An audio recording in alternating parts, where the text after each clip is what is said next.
Hello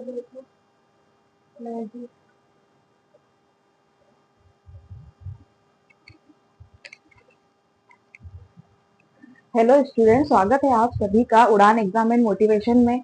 जैसा कि आप सभी जानते हैं कि हमारी एमपी जीके की उड़ान सीरीज चल रही है, जिसमें हमने सबसे पहले मध्य प्रदेश का सामान्य परिचय पढ़ा। उसके बाद हमने मध्य प्रदेश का निर्माण कैसे हुआ इसे पढ़ा। इसके बाद हमने मध्य प्रदेश का भौगोलिक विभाजन पढ़ा कि मध्य प्रदेश को 7 भौगोलिक विभाजन में बांटा गया है। ठीक है, उसके बाद हमने क्या पढ़े, मध्य प्रदेश के पर्वत पढ़े। ठीक है, और आज से हम मध्य प्रदेश की नदियां नया टॉपिक पढ़ना स्टार्ट करेंगे। मैंने कल आपको थोड़ा सा ओवरव्यू बताया था नदियों के बारे में कि मध्य प्रदेश को 5 नदी तंत्रों में विभाजित किया गया है। ठीक है, इसमें गंगा नदी तंत्र है, उसके बाद आप देखेंगे नर्मदा नदी तंत्र है, उसके बाद देखेंगे आप माही नदी तंत्र है, उसके बाद देखेंगे ताप्ती नदी तंत्र है, और 5वां है गोदावरी नदी तंत्र। ठीक है, तो धीरे धीरे हम इन पूरी नदियों को पढ़ेंगे। ठीक है, तो सबसे पहले हम जो गंगा नदी तंत्र के अंतर्गत चंबल नदी, जो कि यमुना की सहायक नदी है, इसके बारे में पढ़ना स्टार्ट करते हैं। ठीक है, तो हमें सबसे पहले हमारा मैप बना लेना है। ठीक है, मैप में हम सबसे पहले मैं आपको थोड़ा सा बता देती हूँ नदी तंत्र मध्य प्रदेश के। ठीक है, तो एमपी के नदी तंत्र में आप देखेंगे गंगा नदी तंत्र, दूसरा मैंने बताया था आपको नर्मदा नदी तंत्र। ठीक है, नर्मदा नदी तंत्र। थर्ड आप देखेंगे इसमें माही नदी तंत्र आएगा, माही नदी तंत्र। इसके बाद आप देखेंगे ताप्ती नदी तंत्र। जो नदियां है और उनकी जो सहायक नदियां हैं, ठीक है, जो नदियां है और उसकी सहायक नदियां है, ये कितने क्षेत्र में प्रवाहित हो रही है उसका अफवाह तंत्र कहलाता है। तो इसी प्रकार से मध्य प्रदेश में 5 अफवाह तंत्र है। ठीक है, तो अब ताप्ती नदी और उसकी जो भी सहायक नदियां हैं उसको मिलाकर जो ताप्ती नदी उसका अपवाह कितना है, ठीक है, मतलब वो कितने एरिया में वो प्रवाहित हो रही है, तो ताप्ती नदी तंत्र। ठीक है, उसके बाद आप पढ़ेंगे फोर्थ है ताप्ती नदी तंत्र और 5वीं हमारी गोदावरी नदी तंत्र। ठीक है, तो इन 5 नदी तंत्र को हमको पढ़ना है, इनके अंतर्गत जो भी मध्य प्रदेश में नदियां प्रवाहित हो रही है। ठीक है, जैसे आप गोदावरी नदी तंत्र की बात करेंगे तो इसमें जो मध्य प्रदेश में जो प्रवाहित हो रही है, आप देखेंगे मध्य प्रदेश में कौन सी नदियां प्रवाहित हो रही है, जो गोदावरी में जाकर मिल रही है। तो वेणगंगा और वर्धा जो है प्रमुख नदियां है मध्य प्रदेश की, जो क्या होती है इधर नीचे आप देखेंगे साउथ दक्षिण वाले एरिया में प्रवाहित होती है। ठीक है, सिवनी छिंदवाड़ा वाले क्षेत्र में प्रवाहित होती है। ठीक है, तो ये सभी नदी तंत्र हमको पढ़ना है। तो हम पढ़ना स्टार्ट करते हैं हमारी चंबल नदी से। तो आपको सबसे पहले मैपिंग कर लेना है, चंबल नदी थोड़ा सा बना लेना है। ठीक है, तो आप देखिए चंबल नदी आप देखेंगे कि यहाँ पर महू है इंदौर के पास, यहाँ से निकलती है। ठीक है, और इस तरीके से प्रवाहित होती है मध्य प्रदेश को दूसरी बार टच करते हुए। आप देखेंगे यहाँ से प्रवाहित हो रही है कौन सी, यमुना नदी। यहाँ से कौन सी नदी प्रवाहित हो रही है, यमुना नदी। और इधर कौन सी प्रवाहित हो रही है, गंगा नदी। तो ये गंगा नदी में मिलती है कौन सी नदी, यमुना नदी, और ये है हमारी यमुना नदी। ठीक है, उसके बाद आप देख रहे हैं ये जो हमारी नदी है ये कौन सी नदी है, चंबल नदी है। तो आप देखेंगे इस तरीके से ये चंबल नदी प्रवाहित होती है मध्य प्रदेश को दूसरी बार टच करते हुए भिंड मुरैना वाले क्षेत्र में, और इस तरीके से कहाँ मिल जाती है, यमुना नदी में मिल जाती है उत्तर प्रदेश में इटावा के पास। ठीक है, तो हमने इसका मैप बना लिया है, तो लिख लेंगे आप इस पर चंबल नदी लिखेंगे।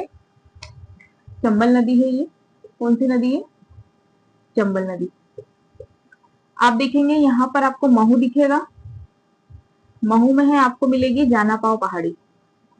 कौन सी, महू में आपको यहाँ पर कौन सी पहाड़ी मिलेगी, जाना पाव पहाड़ी।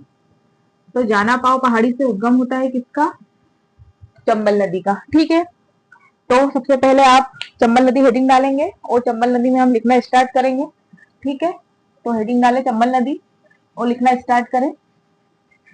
इसका उद्गम कहाँ से हुआ है, इसकी लंबाई कितनी है, कौन कौन सी इसकी सहायक नदियां है, कौन से क्षेत्रों में प्रवाहित होती है। तो लिखेंगे, हेडिंग डालेंगे चंबल नदी, लिखेंगे आप चंबल नदी। चंबल नदी में आप देखेंगे सबसे पहले इसका उद्गम कहाँ से हुआ है। तो मैंने जैसा बताया है कि महू के पास जो इंदौर के पास है जाना पाव पहाड़ी, यहाँ से क्या होता है, चंबल नदी का उद्गम होता है। ठीक है, तो सबसे पहले आप पॉइंट लिखेंगे उद्गम कहाँ से होता है। ठीक है, तो आप देखेंगे कि चंबल नदी है उसका जो उद्गम आपको देखने को मिलेगा वो कहाँ मिलेगा? महू के पास जानापाव पहाड़ी में। ठीक है, तो लिखेंगे आप उद्गम कहाँ पे देखने को मिलेगा? जानापाव पहाड़ी। ये आपको कहाँ देखने को मिलेगी? महू इंदौर के पास देखने को मिलेगी। ठीक है, चंबल नदी को जो प्राचीन समय में किस नाम से जाना जाता था? तो प्राचीन नाम लिख लें आप कि प्राचीन नाम क्या था चंबल नदी का? तो प्राचीन नाम इसका क्या था? तो आप देखेंगे इसको चरमावती भी कहा जाता है। प्राचीन जो भी आपको ग्रंथ मिलेंगे उसमें से चरमावती भी कहा गया है। उसके बाद इसे कामधेनु भी कहा गया है। क्या कहा गया है? कामधेनु भी कहा गया है। तो चंबल नदी के आपको प्राचीन नाम देखने को मिलेंगे चरमावती और कामधेनु। ठीक है, उसके बाद नेक्स्ट इसकी लंबाई आप देखेंगे कि इसकी लंबाई कितनी किलोमीटर है? तो आप देखेंगे इसकी लंबाई जो है आपको लगभग 963 किलोमीटर देखने को मिलेगी। चंबल नदी की लंबाई कितनी है? तो लिखेंगे 965 किलोमीटर लगभग आपको क्या देखने को मिलेगी? इसकी लंबाई। अब आप ले देखेंगे कि इस कौन कौन से राज्यों में प्रवाहित होती है। ठीक है, तो कौन कौन से राज्य यहाँ पर आपको देखने को मिलेंगे? तो मध्य प्रदेश तो है ही। आप देखिए, आप देखेंगे यहाँ पर आपको ये एमपी में देखने को मिल रही है, एमपी वाले क्षेत्र में। उसके बाद आप देखेंगे यहाँ पर आपको राजस्थान वाला एरिया मिलेगा। तो आप देखेंगे यहाँ राजस्थान में बह रही है, मध्य प्रदेश के साथ साथ राजस्थान में। आप देखेंगे यमुना नदी में कहाँ पर मिलती है? उत्तर प्रदेश के इटावा में। तो आप देखेंगे यहाँ पर उत्तर प्रदेश में। तो कौन कौन से राज्यों में चंबल नदी का जो है प्रवाहित हो रही है? तो आप लिख लेंगे यहाँ पर मध्य प्रदेश, मध्य प्रदेश। इसके साथ साथ आप देखेंगे राजस्थान, और राजस्थान के बाद आप देखेंगे कहां पर? उत्तर प्रदेश में। ठीक है, 3 राज्यों में क्या है इसका प्रवाह क्षेत्र है। ठीक है, हमने क्या क्या देख लिया? इसका उद्गम कहाँ से हुआ है, इसका प्राचीन नाम क्या है, इसकी लंबाई कितनी है, और कौन कौन से राज्यों से प्रवाहित हो रही है। अब हम देख लेते हैं कि कौन कौन से जिलों में इनका जो प्रवाह क्षेत्र है। तो आप देखेंगे सबसे पहले तो महू से निकल रही है, ये इंदौर जिले में प्रवाहित हो रही है इसका मतलब। तो आप देखेंगे मध्य प्रदेश के कौन कौन से जिलों में प्रवाहित हो रही है। तो आप जिले लिखेंगे इसमें। सबसे पहले आप देखेंगे महू वाले क्षेत्र में मतलब इंदौर जिले में प्रवाहित हो रही है। तो आप लिख लेंगे इंदौर। इंदौर के बाद आप देखेंगे उज्जैन में भी इसका प्रवाह क्षेत्र आपको देखने को मिलेगा। उसके बाद आप देखेंगे मंदसौर, नीमच, मंदसौर और नीमच। तो इन क्षेत्रों में क्या हुआ रहा है? इन जिलों में इनका क्या है? चंबल नदी का प्रवाह क्षेत्र है। ठीक है, हमने इसका ये देख लिए, राज्य देख लिए। अब हमको क्या क्या देखना है यहाँ पर? अगर आप देखें यहाँ पर आपको मुरैना, श्योपुर, मुरैना, भिंड यहाँ पर भी देखने को मिलेगा। आप देखेंगे यहाँ पर मध्य प्रदेश के, आप देखेंगे इंदौर में। ठीक है, आप देखेंगे उज्जैन में, आप देखेंगे मंदसौर में, आप देखेंगे नीमच में। उसके बाद आप देखेंगे यहाँ पर आपको श्योपुर मिलेगा, तो श्योपुर में भी इसका प्रवाह क्षेत्र है। आप देखेंगे यहाँ पर मुरैना में, और यहाँ आप देखेंगे भिंड में। सामने मैप रखकर हमको पढ़ना है तो हमको अच्छे से जो है ये लोकेशन याद हो जाएगी कि कौन कौन से जिलों में इनका प्रवाह क्षेत्र है। ठीक है, तो कौन कौन से जिले हो गए?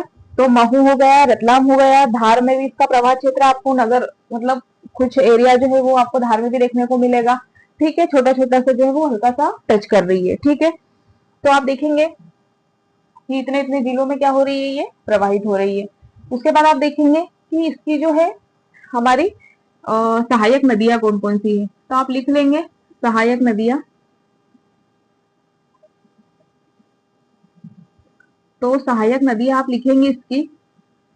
सबसे पहले तो आप यहाँ पर देखेंगे सहायक नदियों में,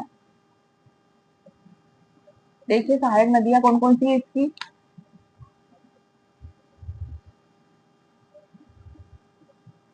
तो आप देखेंगे ये तो हमारी हो गई चंबल नदी जो महू के जानापाव पहाड़ी से निकल रही है।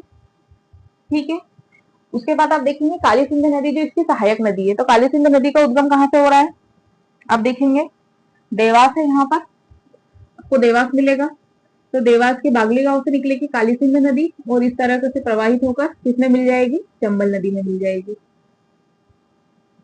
ठीक है, उसके बाद आपको यहाँ पर आस्था, सीहोर, सीहोर जो है वहां से आपको कौन सी नदी मिलेगी? पार्वती नदी इस तरीके से जाएगी और राजस्थान में किससे मिल जाएगी, तो आप देखेंगे ये राजस्थान में जाकर किससे मिल जाएगी, चंबल नदी से मिल जाएगी। उसके बाद आप देखेंगे राजस्थान वाले एरिया से भी एक नदी आपको आती हुई मिलेगी, बनास नदी, और वो इस तरीके से आके किसमें मिल जाएगी, चंबल नदी में मिल जाएगी।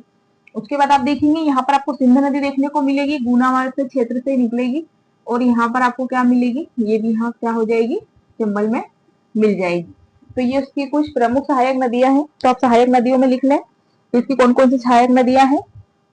तो आप देखेंगे एक नदी यहाँ पर आपको सिवना नदी मिलेगी मंदसौर में, यहाँ मंदसौर में आपको मिलेगी कौन सी नदी, सिवना नदी, जो मंदसौर जो है वो सिवना नदी के तट पर ही है। क्षिप्रा नदी आपको उज्जैन में मिलेगी, तो ये उज्जैन में क्षिप्रा नदी, ये इसकी सहायक नदियां हैं। तो सहायक नदी आप लिख लेंगे। सबसे पहले तो काली सिंध इसकी प्रमुख सहायक नदी है, कौन सी, काली सिंध। उसके बाद आप देखेंगे ये जो सहायक नदी है इनको भी हम पूरा पढ़ेंगे। उसके बाद आप देखेंगे पार्वती नदी, इसके बाद आप देखेंगे क्या है, क्षिप्रा नदी है, कौन सी, क्षिप्रा नदी। उसके बाद आप देखेंगे कौन सी नदी, यहाँ पर मंदसौर में सिवना नदी, कौन सी नदी, सिवना नदी। उसके बाद आप देखेंगे सिंध नदी, सिंध नदी, ठीक है। ये जो है इसकी क्या है, प्रमुख सहायक नदियां है, ठीक है। तो ये आप देखेंगे पूनो नदी भी एक है, पूनो नदी भी वो क्या है, ये भी आपको श्योपुर वाले क्षेत्र में देखने को मिलेगी। तो ये भी किसकी सहायक नदी है, चंबल नदी की। तो आपने कौन कौन सी सहायक नदियां देखी है, तो आप देखेंगे काली सिंध नदी, पार्वती नदी। उसके बाद आप देखेंगे राजस्थान से बनास नदी मिलती है आकर राजस्थान में ही। उसके बाद आप देखेंगे मंदसौर में शिवना नदी मिलती है चंबल नदी से। उसके बाद आप देखेंगे उज्जैन में आपको क्षिप्रा नदी मिलेगी, जो किसकी सहायक नदी है, चंबल नदी की सहायक नदी है। पूनो नदी जो श्योपुर वाले क्षेत्र में बहती है वो है चंबल नदी की सहायक नदी। उसके बाद आप देखेंगे सिंध नदी। तो ये सब नदियां क्या है, हमारी चंबल नदी की सहायक नदी है। तो आपको अच्छे से पढ़ लेना है कि सिंध नदी, चंबल नदी, चंबल नदी का उद्गम कहाँ से होता है, महू के पास जाना पाओ पहाड़ी से, ठीक है। उसके बाद इसकी जो लंबाई है वो कितनी है, तो आप देखेंगे 965 किलोमीटर इसकी लंबाई है, ठीक है। इसके बाद आप देखेंगे कि इसका जो प्राचीन नाम है वो क्या है, तो आप देखेंगे इसको पहले चरमावती भी कहा जाता था और कामधेनु भी कहा जाता था, ठीक है। उसके बाद आप देखेंगे कि इसकी जो सहायक नदियां है तो पार्वती, कूनो, उसके बाद बनास, उसके बाद क्षिप्रा, शिवना, ठीक है। उसके बाद सिंध नदी, कूनो नदी, ये सब इसकी क्या है, सहायक नदियां हैं। और चंबल नदी में क्या हमारा हो गया है कि चंबल नदी कौन कौन से राज्यों में प्रवाहित होती है, तो आप देखेंगे मध्य प्रदेश, राजस्थान और उत्तर प्रदेश। इसका समापन जो समाप्त कहाँ होती है, तो आप समापन भी लिख लेंगे कि चंबल नदी का समापन कहाँ पर है। तो आप देखेंगे कि चंबल नदी जो है आप देखेंगे ये उत्तर प्रदेश वाला एरिया है और यहाँ पर आपको कौन सा क्षेत्र देखने को मिलेगा, यूपी का इटावा। तो उत्तर प्रदेश के इटावा में लिखेंगे, उत्तर प्रदेश के, पूरा लिखेंगे उत्तर प्रदेश के इटावा में किसमें मिल जाती है, यमुना नदी में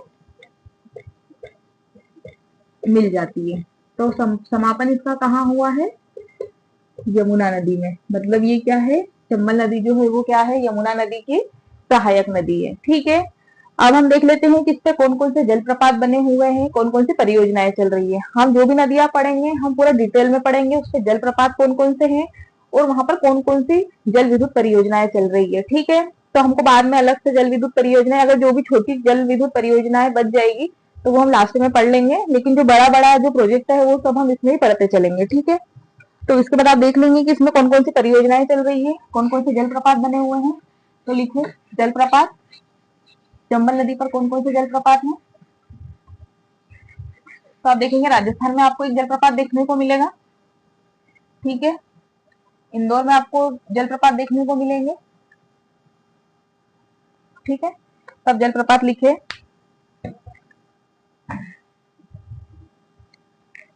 लिखेंगे जलप्रपात मतलब झरने। तो आपको सबसे पहले तो इंदौर में ही, यहाँ इंदौर में ही आपको देखने को मिलेगा झाड़ीदाह जलप्रपात, कौन सा, सॉरी पाताल पानी जलप्रपात। तो लिखेंगे पाताल पानी, पाताल पानी जलप्रपात, ये झरने हैं, कहाँ पर आपको देखने को मिलेगा, तो पाताल पानी जलप्रपात आपको कहाँ देखने को मिलेगा, तो आप लिखेंगे इंदौर में आपको देखने को मिलेगा। कहाँ पर? इंदौर में। ठीक है, उसके बाद नेक्स्ट आप देखेंगे सेकंड जो है झाड़ीदाह जलप्रपात। कौन सा? झाड़ीदाह जलप्रपात। ये भी आपको इंदौर वाले क्षेत्र में ही देखने को मिलेगा। उसके बाद आपको एक चूलिया जलप्रपात देखने को मिलेगा। तो ये चूलिया जलप्रपात कहाँ मिलेगा आपको? तो ये राजस्थान में मिलेगा आपको। ठीक है, कहाँ पर? राजस्थान में। ये झाड़ीदाह और ये पाताल पानी, ये दोनों कहाँ पर है? मध्य प्रदेश में है। लेकिन आप देखेंगे चूलिया जलप्रपात कहाँ है? जो चंबल नदी का सबसे ऊंचा जलप्रपात है, ये कहाँ पर आपको देखने को मिलेगा? चंबल नदी पर, लेकिन कहाँ पर? राजस्थान राज्य में देखने को मिलेगा। ठीक है, तो चूलिया जलप्रपात हो गया हमारा। ठीक है, तो ये हमको एक और जलप्रपात आप लिख लें, शीतला माता जलप्रपात। ये भी आपको इंदौर में देखने को मिलेगा। कौन सा? शीतला माता जलप्रपात। तो ये भी कहाँ पर है? ये भी इंदौर में है, मतलब एमपी में। 3 जलप्रपात आपको इंदौर में देखने को मिलेंगे। सिर्फ जो ये एक जलप्रपात है, कौन सा? चूलिया जलप्रपात, ये आपको कहाँ देखने को मिलेगा?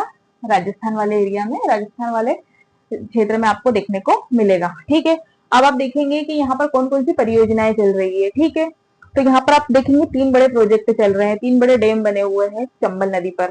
ठीक है, आप देखेंगे गांधी सागर जलप्रपात आपको एमपी में मिलेगा। ठीक है, उसके बाद आपको मिलेगा जवाहर सागर और वो मिलेगा राणा प्रताप सागर। ठीक है, तो तीनों डैम हमको, तीनों जो परियोजना है उनके बारे में हम लिख लेते हैं थोड़ा थोड़ा। ठीक है, तो आप लिखेंगे परियोजनाएं। आप देखेंगे कि चंबल नदी पर जो है मध्य प्रदेश की पहली परियोजनाएं बनाई गई थी। ठीक है, चंबल नदी पर आप देखेंगे कि मध्य प्रदेश की पहली परियोजना बनाई गई थी गांधी सागर बांध पर। तो आप लिखेंगे, आप देखेंगे यहाँ पर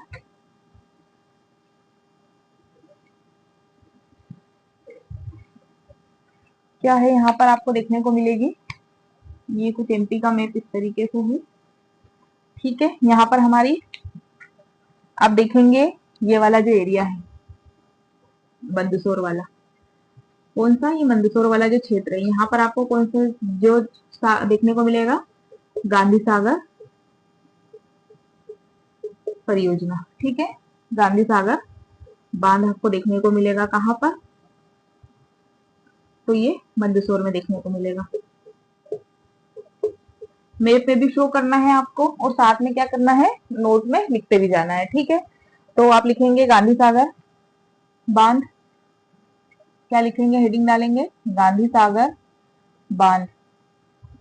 इस गांधी सागर बांध को आप देखेंगे कि गांधी सागर बांध ये कब प्रोजेक्ट, कब बांध बनाया गया? तो आप देखेंगे 1960 में क्या बनाया गया? गांधी सागर बांध बनाया गया। तो आप लिखेंगे, पॉइंट बना के लिखेंगे 1960 में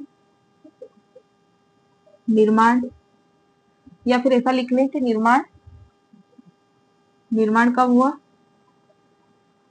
तो आप लिखेंगे 1960 में। क्या लिखेंगे? 1960 में। उसके बाद आप इसमें मोस्ट इंपोर्टेंट फैक्ट लिखेंगे कि यह मध्य प्रदेश की जो चंबल परियोजना है, चंबल नदी परियोजना है, ये मध्य प्रदेश की पहली नदी परियोजना है। तो आप मध्य प्रदेश की पहली नदी परियोजना लिख लेंगे सबसे पहले तो ऊपर एक स्टार बनाकर कि चंबल नदी